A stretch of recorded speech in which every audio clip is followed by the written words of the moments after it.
Rail স্টেশনের গাছে গাছে কোপ, আশ্রয়হীন অসংখ্য পাখি, মারাও গেল অনেক।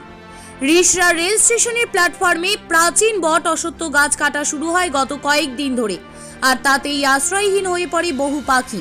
মূলত শামুক খোল, পানকৌড়ি, বক, কাক স্টেশনের এই গাছগুলোতে বাসা বেঁধে থাকত।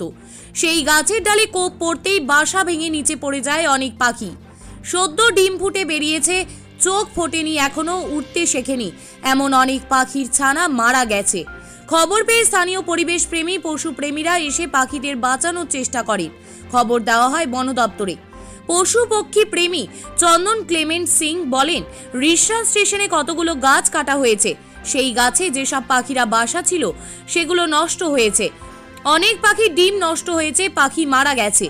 প্রশাসনের কাছে অনুরোধ করব, এটা তদন্ত হওয়া দরকার, কারণ পরিবেশে গাছপালা যেমন থাকবে, পশু পাখি থাকবে, আবার মানুষও থাকবে, তবেই ভারসাম্য রক্ষা হবে। রিষড়ার পরিবেশ কর্মী সাবির আলী বলেন, রেলের এই পদক্ষেপের নিন্দা জানাচ্ছি। গাছের ডাল কেটে ফেলার ফলে প্রচুর পাখি মারা গেছে।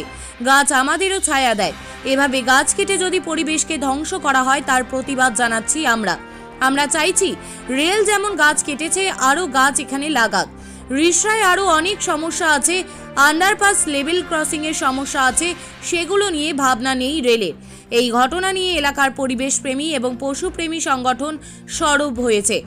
আজ বিকেলে রিষড়া স্টেশন মাস্টারকে তারা স্মারকলিপি জমা দেবে। পূর্ব রেলের মুখ্য জনসংযোগ আধিকারিক কৌশিক মিত্র জানান, যে ঠিকাদার কাজ করছে সে কেন করলো তা দেখা হবে, প্রয়োজনীয় ব্যবস্থা নেওয়া হবে।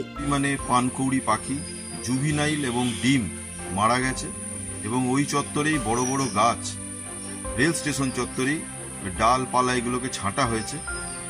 এবং পরিবেশ প্রকৃতিতে গাছপালা এবং পশু পাখি অঙ্গাঙ্গিভাবে জড়িত, এবং মানুষও সেই ইকোসিস্টেমের মধ্যে জড়িত। ফলে প্রত্যেকটাই বাঁচানো একটা অত্যন্ত জরুরি, এবং